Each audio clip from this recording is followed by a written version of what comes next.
Hello everyone, నేను మీ anchor Zakir Hussain. నోటి దూల ఎంత ప్రమాదకరమో అలేఖ్య చిట్టి పికిల్స్ యాజమాన్యానికి నిజంగానే గుర్తొచ్చిందని చెప్పుకోవచ్చు. అయితే ఇప్పుడు ఈ అలేఖ్య చిట్టి పికిల్స్ ఎవరైతే ఉన్నారో వాళ్ళు ఇప్పుడు బిగ్ బాస్ సీజన్ 9కి సెలెక్ట్ అయిపోతున్నారు, వెళ్ళబోతున్నట్టు వార్తలు అయితే వస్తున్నాయి. ఒకసారి డిస్కస్ చేద్దాం.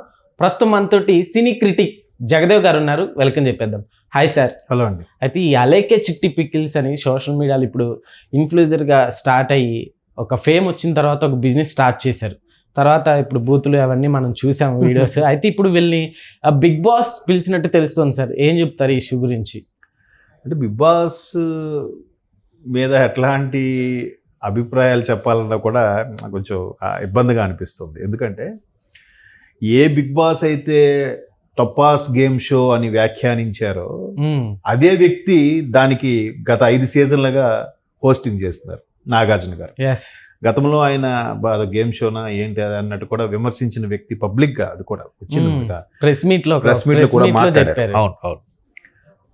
అదే వ్యక్తి ఇప్పుడు కంటిన్యూస్ గా ఇప్పుడు 8లో 6 ఆయనే చేశారు అనుకుంటా. ఫస్ట్ ఎన్టీఆర్ గారు, సెకండ్ నాని గారు చేశారు, తర్వాత వరుసగా నాగార్జున గారే చేస్తున్నారు. సో దానికి ఇంకా మనం ఏం మాట్లాడతాం. ఇకపోతే బిగ్ బాస్ గేమ్ షో ఎట్లా ఉందంటే మనిషి ఒరిజినల్గా ఎలా రియాక్ట్ అవుతాడో అలా రియాక్ట్ అవ్వమని చెప్పింది కాన్సెప్ట్. బట్ అంతకు మించి ఎక్స్ట్రీమ్ లెవెల్కి వెళ్ళిపోతున్నారు. ఎట్లా అంటే నువ్వు పోతే పో అని అనడం, నోటు కూర్చున్నట్టు మాట్లాడడం. లాస్ట్ సీజన్లో అయితే ఒక వ్యక్తి, ఆయన పేరేడు గుర్తులేదు, గెడ్డంతో ఉంటాడు, ఏదో కన్నడ ఆర్టిస్ట్. ఆయన అయితే ఒక వ్యక్తిని ఇలా తోసాడు కూడా. నిఖిల్ విన్నరు, గౌతమ్ రన్నరు, ఆయన ఏదో పృథ్వీ. ఆయన మరి ఆఖరికి కొంతమందికి ఆయనకి నచ్చకపోతే ఇట్లా మీద చేసినట్టు ఇలా తోసాడు కూడా. బిగ్ బాస్ రూల్స్ ప్రకారము టచ్ చేసినా తోసినా వాడిని ఇమీడియట్గా బయట పంపించేస్తారు. మరి అక్కడ పంపించలేదే అంటే రేటింగ్ లేదు, పడిపోయింది కాబట్టి ఇట్లాంటి పెడితే చూస్తారు. ఇప్పుడు ఎలా అయిపోయిందంటే ఒక మహానుభావుడు ఫస్ట్ స్టార్ట్ చేశాడులే, ఏడుపులు పెడబొబ్బలతో పెట్టి ప్రోమో రిలీజ్ చేయడం. ఏదో ఒక డ్యాన్స్ ప్రోగ్రామ్, పేరు చెప్పను, మన దగ్గర ఛానల్లోనే ఒక డ్యాన్స్ ప్రోగ్రామ్తో ఒక మహానుభావుడు స్టార్ట్ చేశాడు. ఆయన ఒక డిఫరెంట్గా లాంగ్వేజ్లో మాట్లాడుతుంటాడు. తెలుగు వచ్చినా తెలుగు రానోళ్ళ మాట్లాడతాడు. ఆయన మాట్లాడి స్టార్ట్ చేసి ఇంకా ఏడుపులు పెడబొబ్బలు ఉంటేనే దానికి ప్రోమోకి దానికి రేటింగ్ వస్తుందని ఒక కాన్సెప్ట్లో వెళ్ళాడు. అలాగే సక్సెస్ అయ్యాడు కాబట్టి ఇంకా అదే ఫార్ములా అందరూ ఫాలో అయిపోయారు. సో ప్రతి ఒక్కరు ఇంకా అందులో కొట్టుకోవడాలు, ఊరికి అక్కడ ఏం ఉండదు. ఎట్లా అంటే ఓకే, ఇప్పుడు అందుకే దాని మీద కూడా కామెంట్స్ వచ్చేస్తున్నాయి కదా, ట్రైలర్ ఓకేనా, ఈ డైలాగ్ సరిపోద్దా అని అంటున్నారు. డైలాగ్ కొట్టేసి బాబు మీ ప్రోమోకి డైలాగ్ సరిపోద్ది కదా అని అంటున్నారు షూట్లోనే. సో అట్లాగా ప్రతిదీ కాంట్రవర్సీ చేయడం అంటే జనాలకు కూడా కాంట్రవర్సీ ఎబ్బెట్టుగా, వెగటుగా, వెటకారంగా మాట్లాడే వాళ్ళే చూస్తున్నారు, బూదులు మాట్లాడే వాళ్ళే చూస్తున్నారు. అదే కావాలి. అదే పూరి జగన్నాథ్ గారు అన్నట్టు గాంధీ సినిమా 100 రోజులు ఆడదు, కడప కింగ్ అని తీస్తే 100 days 200 centers అంట. అలాగా బాబు బుజ్జి అని ఎవరు గరికపాటి వారికి, చాగటి వారి ప్రవచనాలకి వ్యూస్ ఎన్ని ఉంటాయి. అదే ఎవడైనా బూత్లు మాట్లాడి చూస్తే ఇప్పుడు లైక్ అలేఖ్య చిట్టి పికిల్స్, ఆవిడ ఎలా చెప్తుంది, ఎవరికో పెట్టబోయి వీళ్ళకి పెట్టేసామని చెప్తుందే తప్ప, అరే బయటకు వచ్చేసింది ఇలా మాట్లాడితే, ఒక మహిళగా ఇట్లాంటి బూతులు మాట్లాడితే ఎంత చిన్నతనం, సొసైటీలో మహిళలకి ఎంత గౌరవం ఉంది అని ఒక మీలాంటి మహిళను ఇన్స్పిరేషన్గా చూపించాలి కదా. ఒక సాధారణ మహిళ ఈ స్థాయికి వెళ్ళింది పికిల్స్ అమ్ముతూ అని చూపించుకుపోయి ఆ అమ్మాయి ఏంటో అలా తిడుతుంది అని ఒక అంటే యావత్ జాతి సిగ్గుతో తలదించుకునేలాగా మాటలు ఉన్నాయి కదా. దానికి తోడు పోనీ సారీ అని చెప్పిందా? అది లేదు, పొరపాటున ఏదో వెళ్ళిపోయింది.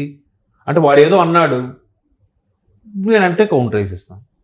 ఇప్పుడు జనరల్గా బట్టల షాప్కో ఏదో షాప్కో వెళ్తే భయ్యా నువ్వు మరీ టూ మచ్ రేట్లు భయ్యా మీ దగ్గర అంటే, లేదు భయ్యా కనుక్కోండి అని అంటాడు. అంటే లేదు నేను పక్క షాపులో చూసా, నాకు 600 చెప్పి నువ్వు 800 చెప్తుంటే ఆడు వెంటనే ఏమంటాడు, చాలులే నువ్వు కొన్నది ఎక్కువ, నీ కొనే మొక్కమనా, బయలుదేరి అని అంటాడు. భయ్యా కావాలంటే నా క్వాలిటీ చూడు, క్వాలిటీ గురించి ఇదే క్వాలిటీ నువ్వు ఎక్కడ దొరికితే నీకు ఫ్రీగా ఇస్తాను భయ్యా అంటాడు. అంటే అక్కడ సంయమనం కోల్పోకుండా కూల్గా మాట్లాడాలి. అంతేగాని నువ్వు పిల్లల్ని పోషించే స్థాయి లేదుగా నువ్వు పికిల్స్ కొంటావా, నీకు అవసరం అయ్యి పికిల్స్, నేను ఎంత రేటు పెట్టుకుంటే నీకెందుకురా అంటే ఎంతవరకు అంటే ఒక రకమైన అహంతో మాట్లాడిన మాటలు అవి.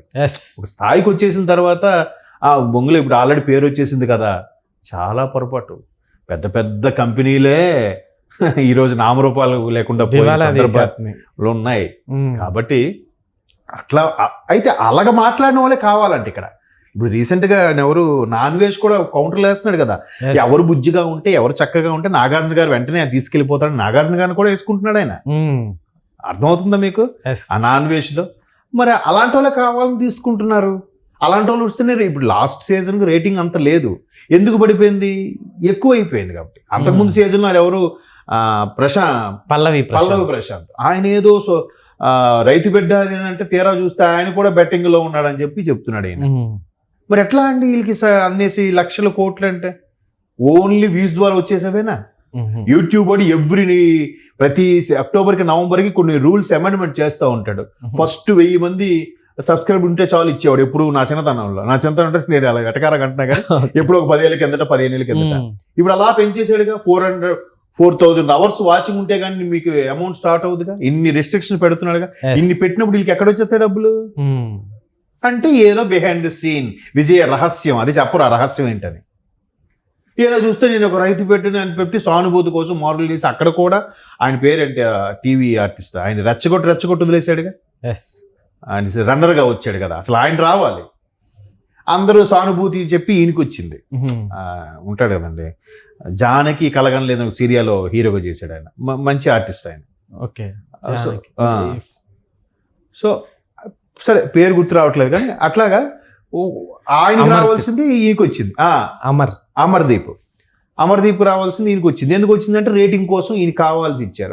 సానుభూతి కోసం బాగా శివాజీ అనే ఆ వ్యక్తి కూడా ఈయనకే సపోర్ట్ చేయడం ఇవన్నీ చేశారు. ఇప్పుడు మొన్న కూడా గౌతమ్ రావాల్సింది నిఖిల్ అంట. మొత్తం కన్నడ వాళ్ళని ఆర్టిస్ట్గా తెచ్చి వాళ్ళనే పెడుతున్నారు. మరి తెలుగు వాళ్ళకి ఇంకెందుకు తెలుగు ప్రాధాన్యత? మళ్ళీ మధ్యలో పృథ్వీ లాంటాడు వాట్ ఈస్ దట్ ఇంగ్లీష్ అంటాడు, ఆడికి తెలుగు రాదట. అలాంటి వాళ్ళు ఎందుకు తీసుకోవాలి? మీకు అర్థమవుతుందా? అంటే తెలుగు ప్రోగ్రామ్ తెలుగు వాళ్ళనే కనీసం ప్రిఫర్ చేయొచ్చు కదా. లాస్ట్ సీజన్ తో అయితే సగానికి సగం అంతా కన్నడ వాళ్ళే, కన్నడే సీరియల్ అట్లా అందరూ వాళ్ళు తెలుగు రాదంట. ఒక పదం వాడితే దాని అర్థం ఏంటి అని అడగడం, మళ్ళీ చెప్పడం. అంతకుముందు ఒక హిందీ వాడిని పెట్టారు పల్లవ్ ప్రశాంత్ టైంలో, వాడికి అసలు తెలుగే రాదు. అప్పటికి బిగ్ బాస్ మీరు తెలుగులో మాట్లాడాలి అని చెప్తున్నప్పుడు కూడా వాడు మధ్యలో హిందీలోనే మాట్లాడాడు. మళ్ళీ అంత తాపత్రయం ఇంకెవరు లేరా ఇక్కడ? అంటే వీళ్ళకి ఏంటంటే కాంట్రవర్షియల్ అయితేనే చూస్తారు అనేలాగా ఎవరు బూతులు బాగా మాట్లాడుతున్నారు, ఎవరు బాగా జనాల్ని బురిడి కొట్టిస్తున్నారు, కంటెంట్ ఎవరు ఇస్తున్నారు, ఎవరు కంటెంట్ మంచి కంటెంట్ కాదు వైరల్ అయిపోయే కంటెంట్. అది బూతులైనా అని సమాజానికి సహేతుకంగా లేకపోయినా అలాంటి వాళ్ళే కావాలి. మళ్ళీ మనం తెర మీదకి వచ్చేసరికి అందరూ నీతులు చెప్పేవారే, మంచిని చెయ్యాలి, మంచిని బోధించాలి. గట్టిగా మాట్లాడితే ఏమంటారు? మేము చేస్తున్నాం, మీకు ఎవరు చూడమన్నాడు? ఆర్జీవీ ఆయన అదే అంటాడు కదా, నేను ఇలాగే చేస్తాను అబ్బా, నువ్వు చూస్తే చూడలేదు మాని అంటాడు. వాళ్ళు కూడా ఏమంటున్నారు, మా బిగ్ బాస్ ప్రోగ్రామ్ కాన్సెప్టే ఇది, నువ్వు చూస్తే చూడలేవు మాని. బయటికి అనట్లేదు కానీ ఆ ఉద్దేశం అదే. లేదంటే ఇట్లాంటి కాంట్రవర్సీగా మాట్లాడిన వాళ్ళు నోటికి పచ్చి బూతులు మాట్లాడిన ఎంత మాట ఉంది ఆవిడ, అలేఖ్య ఆవిడ. నీ తీసి కోసి కారం పెడతా, దాన్ని పికిల్గా అమ్ముతా అని అంది. ఇంట్లో మదర్ని కూడా ఇష్టం వచ్చినట్టు తిట్టారు మరి కదా. మరి అలాంటి వాళ్ళు ఇప్పుడు పొద్దున్న తీసుకుంటే ఈవిడికి అలేఖ్యకి మీరు ఓటు వేయాలనుకుంటే నెంబర్ చెప్తాడు, టకటకటకమని చెప్తాడు.